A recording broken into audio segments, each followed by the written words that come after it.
Well, welcome to another episode of the Global Investors Podcast. I'm your host, Charles Carillo. Today we have Sam Morris. He's a partner at Lone Star Capital, overseeing acquisitions, asset management, and investor relations. With over 20 years of experience in real estate, Sam has led acquisition and disposition teams on over $650 million in multifamily transactions. Before joining Lone Star Capital, Sam was the CEO of Sunset Capital, where he built a strong track record of sourcing and executing high-performing investments. And then prior to his real estate career, Sam spent 18 years as a corporate banker, involved in over $1 billion of real estate financing. Sam, thank you so much for being on the show today. Charles, man, great to be here. Great to see you. Nice to meet you and to learn a little bit more about your audience. Yeah, no, it's awesome. Thank you so much to come here and share your experience with us. I think we're going to get a lot of value out of this. So I touched on your professional background a little bit, but if you can tell us a little bit about yourself, both personally and professionally, prior to kind of founding Sunset Capital, and then we can kind of take it from there on what you guys are doing now at Lone Star. Yeah, so I always tell people my favorite stat of all is I've been married 22 years, so I have 4 teenagers, and so real estate's easy. It's all subjective and relative, right? But I got started. My start was right out of college. I went into corporate banking, which at the time I didn't think was like the most sexy of things, because all I did all day, every day for really years was underwrite deals. And it's kind of funny the way it worked out, because it was the best education for me. Because by the time I was 25, say, I already had my mastery of knowing how to underwrite deals. And so if they say it takes 10,000 hours to master something, I became a master underwriter before I was really old. At this point, I was still a young man doing underwriting. And so I then worked my way up to lending on assets, specifically real estate assets. And I got introduced into multifamily. I started investing in multifamily in 2007. And it really was, I started to learn from the quantitative side, how these guys were making money, how syndicators were working the deals, what they were doing, and seeing the process with things, and seeing that in my young 20s. And so I took that leap to go ahead and invest into multifamily in my 20s. And so it was one of the things that got me really excited, because I learned to cut my teeth fairly early on some of these larger multifamily projects. And I didn't do what a lot of people do, which is that single family home or the duplex, triplex, whatever, and move up. I went straight into, I think the very first deal we did was a 100-unit apartment complex. And so everything was always go bigger, because I noticed the scale of things, the numbers just worked out a lot easier that way. And it was just as easy to do a larger 100-unit deal than it was to do a 5-unit or 10-unit deal. Matter of fact, it became easier from a management perspective to do those larger deals, because those larger deals could actually pay for the on-site staff you needed to run those type deals. And so I cut my teeth early and learned a lot of things that worked, and learned a lot of things that didn't work. And so, that's kind of the gray hairs that I got now a couple decades later. So yeah, that was one thing when I started getting financing on small commercial multifamily properties years and years ago. I realized that it is much easier to work with larger properties, because you had a lot of lenders that wouldn't even talk to you. And you had all these lenders that were interested. Hey, if you're back then, it's like if your loan size $1 million plus or whatever it might be, we have all these different other ones. If not, it's really like you're kind of calling local banks. You know what I mean? Which isn't a problem, and it's a great way of getting started. But what are those kind of things that you learned in that first investment? What were some of the things you took away that maybe you still utilize in your career today? Maybe some lessons that you learned, maybe they could be mistakes or things that you luckily did correctly. Yeah. So the very first deal we did, I'll never forget it, because we closed it in August, and in September, I'm in Houston, Texas. We had a massive hurricane come through and actually just destroyed the property. I mean, it came through and literally destroyed the property. We went from legitimately 100% leased to 12% leased overnight. Oh my God. Yeah.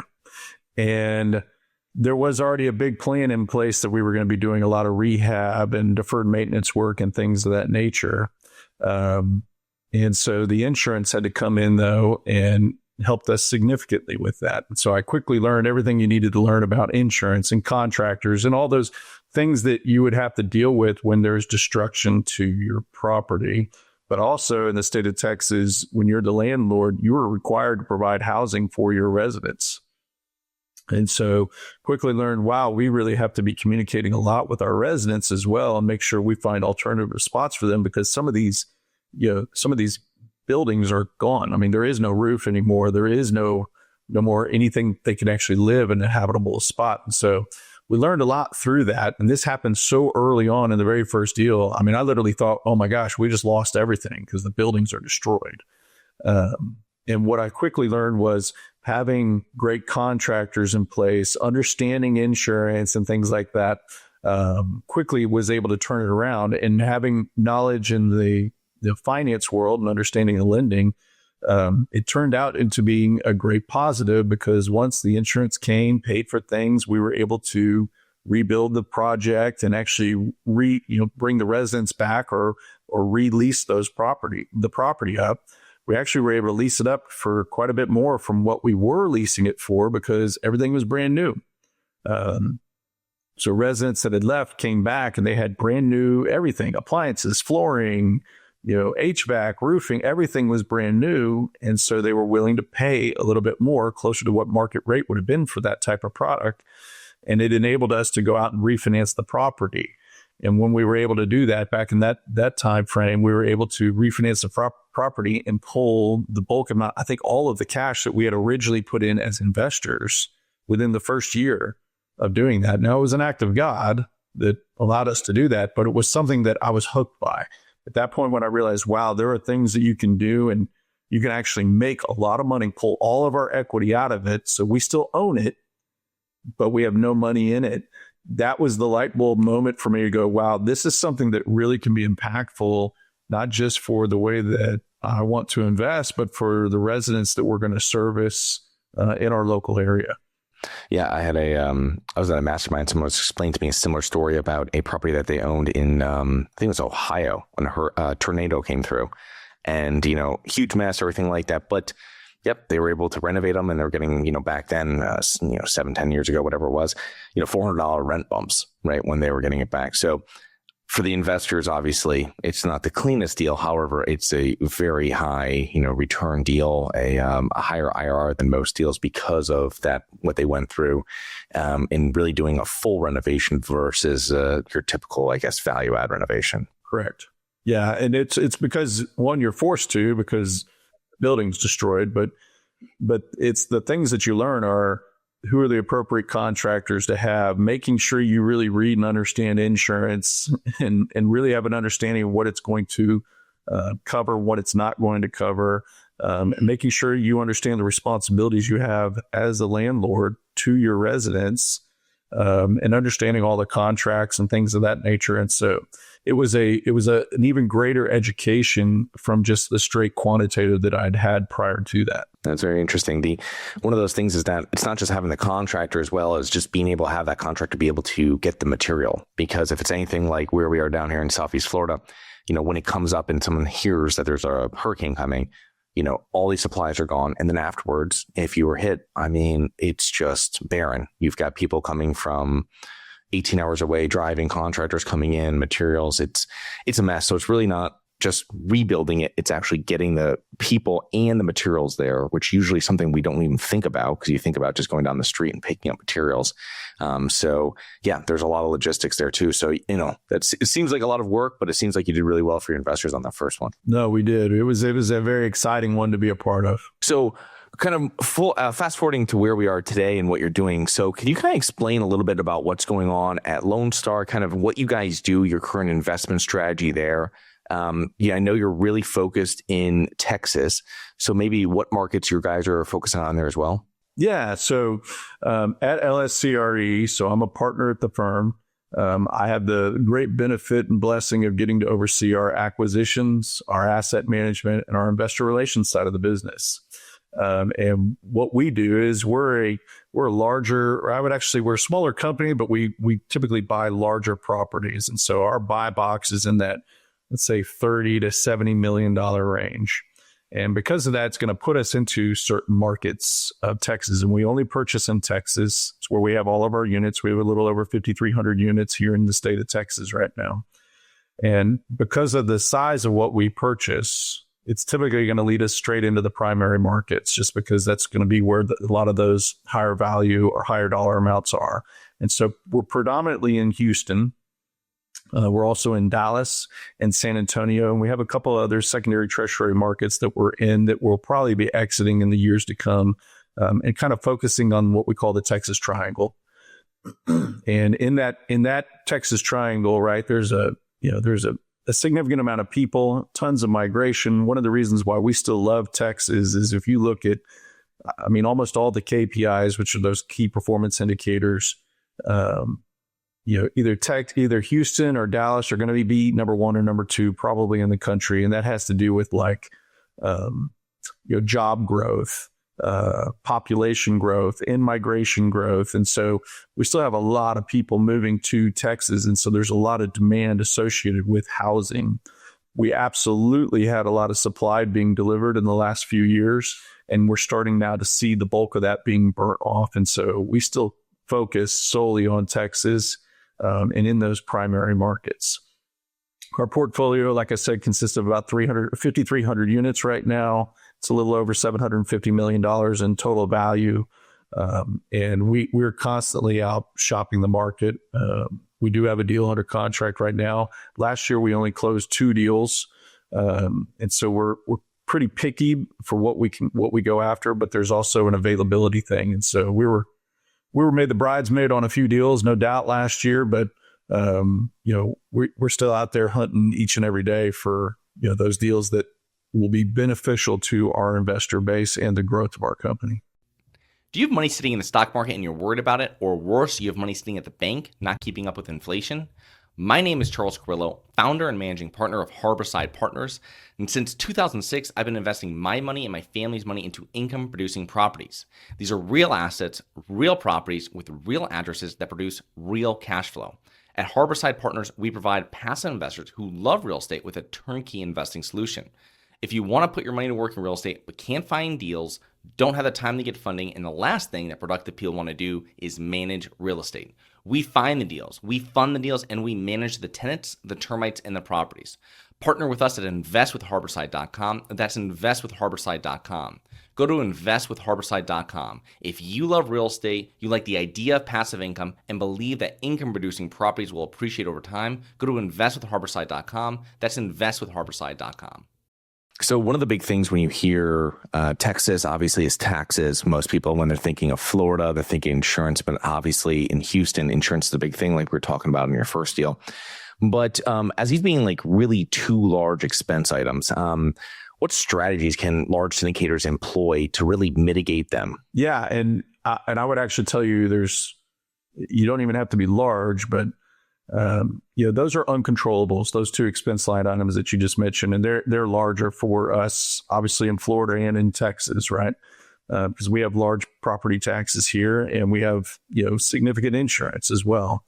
Insurance has actually been kind of one of those better things to be a part of the last few years here, because we've actually been getting pretty significant reductions, and a large portion of that is we haven't had a lot of weather events that have actually occurred to impact the global for it. And we're part of a master policy. So all of our insurance is under one policy, and we spread the risk amongst all of our assets when we do that. And because of that, we've gotten some pretty significant reductions the last 2 years. And we actually expect another reduction this year in 2026.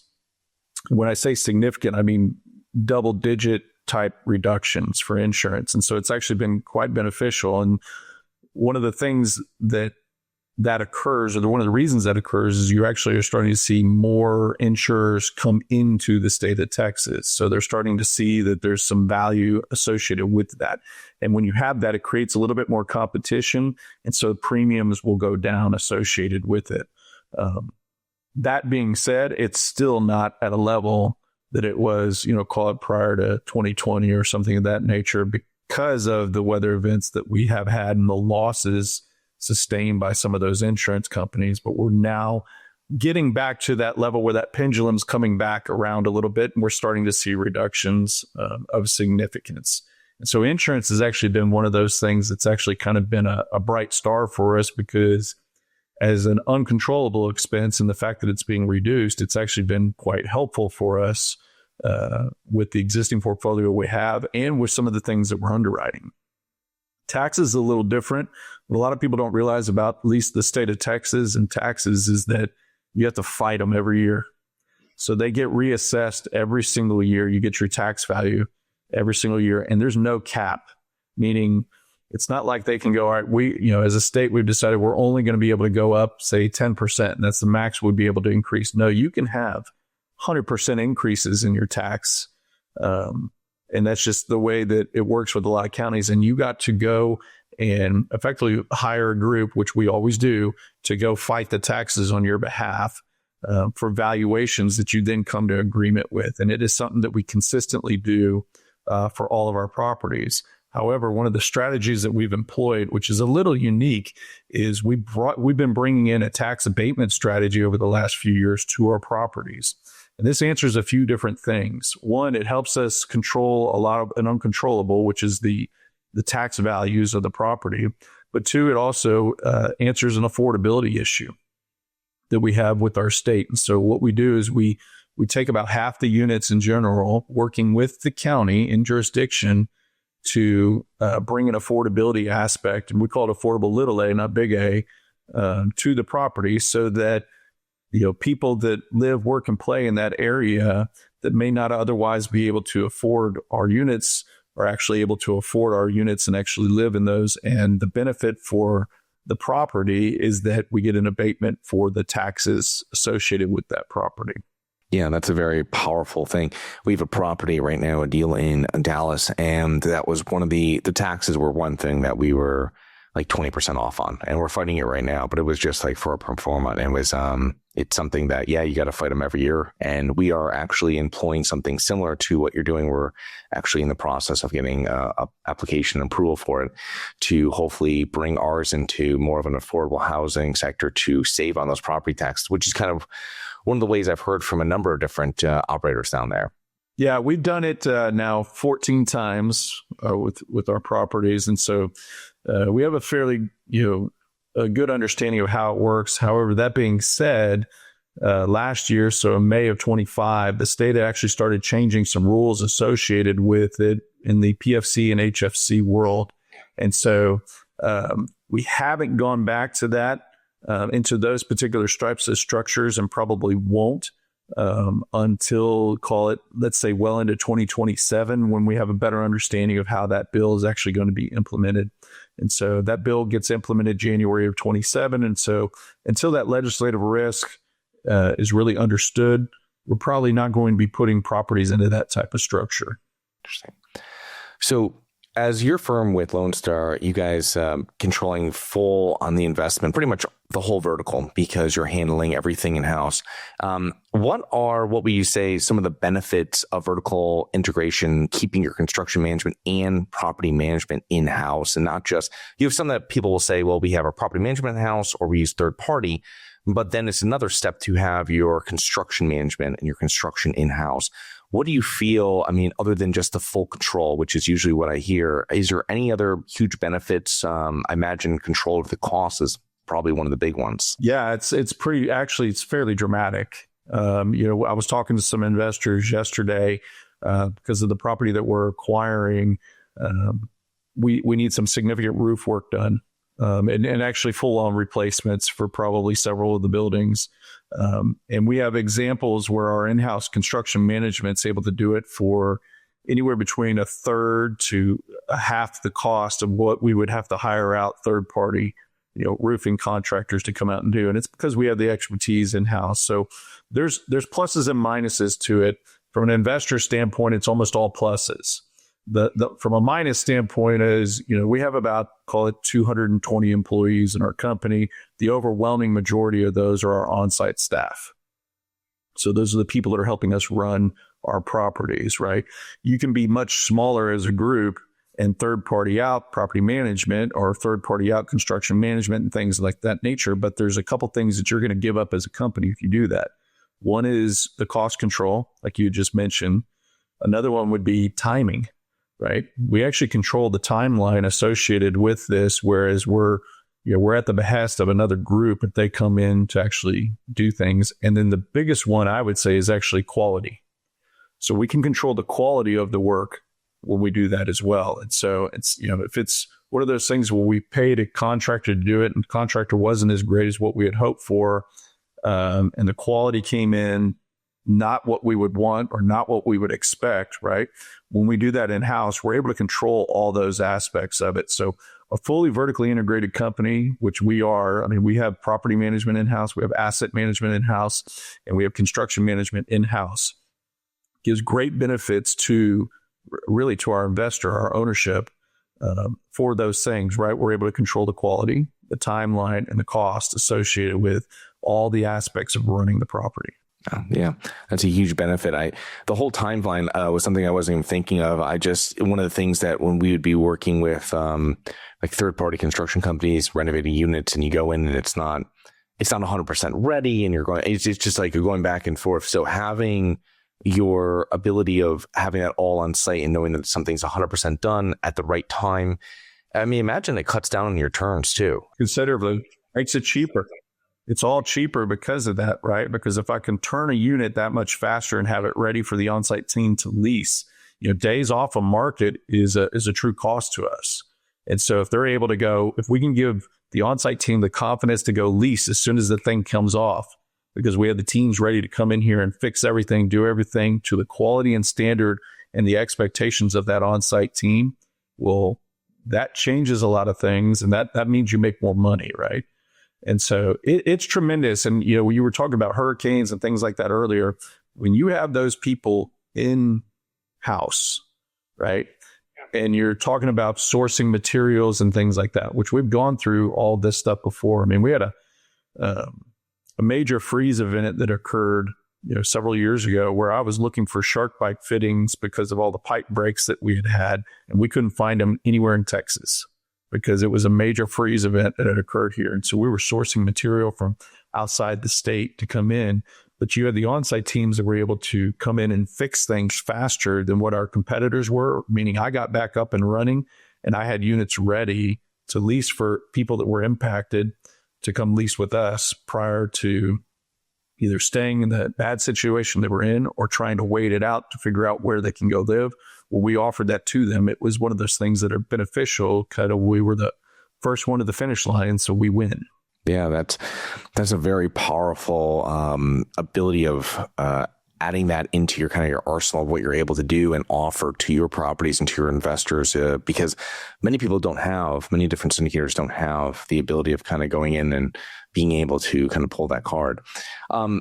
You mentioned before starting in investment banking, doing a lot of underwriting when you were younger. And I think it's one thing that maybe some passive investors don't understand, maybe even active investors, the number of deals you're looking at before you're purchasing one. And as a general partner, you're probably reviewing hundreds of deals before purchasing. And, there's fees like acquisition fees that are used to compensate the syndicator for pretty much all that effort over all those months, maybe years of doing that and buying those 2 deals like you did in 2025. But how does a passive investor know if a deal is really fee heavy or if the fees are really appropriate for the deal? Yeah. So for starters, right, everything needs to be disclosed. If a general partner is not disclosing all the fees to you, it's a major red flag, right? And so it's not something that you shouldn't be upfront about, right? So for our deals, it's real simple. We charge a 2% acquisition fee on the deal, meaning 2% of the purchase price we are charging the partnership as a fee for us, and it's for pursuit cost. It's for the risk associated with the deal. A lot of times it's for signing on the loan or things of that nature. And so you'll be able to see the fee structure associated with it. But there are a lot of fees that can be built into PPMs that you need to look for. We disclose what we charge for property management, which we charge 3% of the gross revenue for property management. That's actually very standard in the industry. We charge 2% for asset management on the gross revenue. That's a fee that does get changed around a little bit, where you'll see some syndicators charging it based upon the amount of dollars that are raised. And that can be a very different number to have an understanding of what that looks like. On construction management, meaning if we're going to go oversee a big project, let's just say we have a $1 million project that we're going to be doing at the property when we acquire it. We got $1 million worth of work to do. Part of the fee for that $1 million is going to be a construction management fee. And that's going to be anywhere between 5 and 10% of the actual budget that what we're going to be spending, that goes to pay for a lot of that construction management that we do. You'll see people put in exit fees, meaning once we sell the deal, we're going to charge you another 1% to sell the deal. But there are a ton of fees that are different, that are out there that different people can charge. And each group's going to be a little bit different based upon how they are built and structured. For us, we typically charge a 2% acquisition fee. We're 3% for property management and 2% for asset management. And that's our fees. It's pretty simple. And so for us, we look to make our money, or we're more incentivized on the back end, which we feel keeps us more aligned with our investor base. Yeah, no, you'll have some investors that understand that, especially ones that have done deals before and they understand the extent. I think when I've had calls with past investors or potential past investors, and there's a lot of talk about the fee structure, which ours is very similar, if not identical to yours. It's one of those things where it's the amount of work. It's not really you have to really educate, I think, that investor on the amount of work that goes into this. And when you're reviewing it and you have that construction management fee and stuff, project management fee, there's a lot of work that goes to make sure that those units are turned correctly, or that roofs are on correctly, or whatever it is that has to be done 100% because it's a major part of your business plan. So, yeah, even before that, though, even before all of that, the pursuit costs and the risk dollars that we put up ahead of time, a lot of people don't really understand. So we're like, for instance, we're putting a deal under contract right now. It's a $61.5 million deal. So $61 million, right? As part of the contract, they want us to put money up hard, right? Meaning I have to put risk dollars in place. Whether we close or not, this money is now up to risk. And so I've got to put a certain dollar amount in addition to dollars that we're going to have to escrow for a deposit for the deal. And so what it is the seller is sitting there going, I want to know that you guys are really going to close. So you're going to need to put up a certain dollar amount. That can be anywhere between 1 to 2% of the purchase price. So keep in mind, that can be anywhere between $600,000 to $1.2 million of dollars we have to come up with ahead of time to pay at risk for the deal. In addition to that, as you start moving through the process, there's deposits that I got to put with our lender to get going associated with that. And we haven't even rate locked yet. When you do that, there's another big dollar amount that you're going to have to put down associated with that. So there's a lot of dollars that get outlaid just from a risk standpoint up front. In addition to that, I have people that help me, go find and source the deals, and they're flying in to come look at the deals, and we're all doing things. And then we're having DD, or due diligence, that we're bringing people to the property. We're doing lease file audits. We're actually walking each one of the units, and all this stuff is done before we put investor capital at risk. And so it could be on something like that we have millions of dollars into this deal, right? And our fee associated with it is commensurate with the risk that we're taking when we put all these things in, because we're also chasing deals all throughout the year and underwriting deals. And, it's really weird, but our employees like to get paid every 2 weeks. I mean, they're a little, selfish that way but that's how it is, right? That's what we need to do to be able to provide these great opportunities to our investors. So in addition to, putting down that EMD, the earnest money deposit, that's in your situation here going hard initially, so you're not getting it back if you don't close. I mean, you're probably also laying out 6 figures in different fees between all the due diligence, inspections, between all the work that's done for going in, walking every unit, all the reporting, everything like that.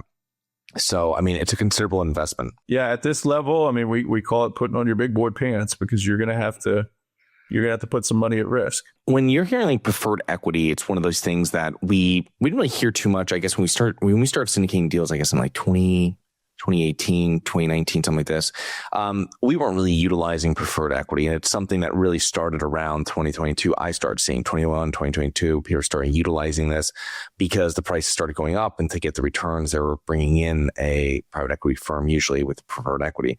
Now, as preferred equity is really sometimes a layer in some of these capital stacks, and it might confuse some passive investors. Can you explain a little bit about how preferred equity can effectively be utilized in the deal? Yeah, so it's different ways that we're seeing it being done in the timeframes that you're talking about, right? So there are people that use preferred equity at the front end, and that preferred equity was typically utilized like a loan, meaning if you have a capital stack, if you can envision like 3 sections, right? The common equity would have been up top, right? As the last piece to get paid, that preferred equity would come in between that and the senior loan. And the preferred equity, typically, the reason why they call it preferred, would get paid prior to the common equity that a lot of people have utilized. And they did that because they were able to go, all right, well, hey, the common equity, to get the returns that I need to bring in a preferred sliver that I'm going to pay, pick a number, 12% to, right? And that's all they're ever going to make. They're not going to make any of the upside of the property, but my common equity is, but I need to get to better leverage associated with it to be able to get to those returns of common equity. Where you've been seeing it a lot more in the last few years is what we call either cash in refis, or people utilizing it to fully, to fund their deals, meaning, hey, we need some additional equity into our deal to, ride out this situation we're in, or because we've had costs like insurance go up and the property itself needs more dollars. And so they're bringing in preferred equity, right, to come in. It supersedes the common equity, and they're going to pay them effectively a rate associated with it. People are also utilizing it to right size their loans, meaning I did a loan, say in 2022, it was a floating rate deal when I did it, and I was paying 3% at the time, and it was great. Well, interest rates shot up, and I'm now paying 7% on it. My cash flow is suffering because of it, and I need to go and refinance my deal. Well, when I took it to the lender to go refinance the deal, they said, well, hey, this is fine. We're willing to do it. We can cut your rate down to 5.5%. However, we're not going to be able to lend you what you have on the deal. Meaning we need to be at an appropriate loan to value. We feel your value is impacted, which a lot of real estate has been impacted, and the values are not quite where we were in 2022. And so to do that, what they've done is what they call a cash in refi, and they're bringing in preferred equity to cover that gap for it. And so the way that a lot of people are selling it is, hey, we're bringing in equity, but all we're doing is paying down our first debt. But what a lot of people don't realize is that preferred equity it typically supersedes the common equity stack, meaning it's going to get paid first, its dollars plus its return prior to anything getting paid to common. And so that's where you've been seeing a lot more of that. It'll be called a lot of different things, right? But that's effectively what you're asking. Yeah. I think some of the investors don't understand 100% how it sits behind really that, or they are sitting behind that preferred equity as common equity investors. And it might not be something that many syndicators explain to them fully about how they're doing it, or how they're really capitalizing the deal, and what that really means to really, when you're going to retail investors, you're getting common equity from them. Correct. And a lot of people don't realize in most PPMs, which is the agreement that you sign when you initially do the deal, it's built into that from the beginning, meaning the GP has probably already got it pre-approved that he or she can bring in preferred equity throughout the life of the ownership. So as we're kind of wrapping up here, what would you say over, reviewing, I would say maybe thousands of deals over these last couple of decades, being involved with hundreds of millions of dollars worth of multifamily deals, what would you say are some common mistakes you would see real estate investors, maybe multifamily real estate investors making? Yeah. I have seen a great property turn into a mediocre one because of bad management. I have seen a mediocre property turn into a good property because of management.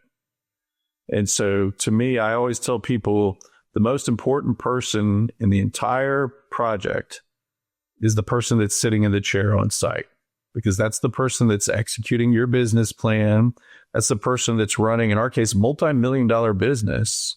I mean, we're giving a lot of trust, and that's the person that probably needs the most amount of support on an ongoing basis, right?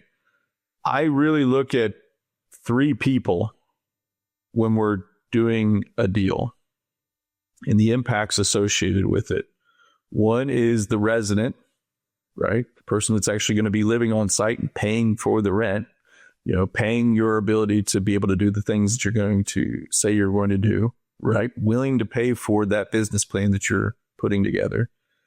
The second one is that on-site manager. I want to make sure that he or she is supported the way they need to, that they have the capability of doing what it is, and that they have the staff around them to help them all succeed.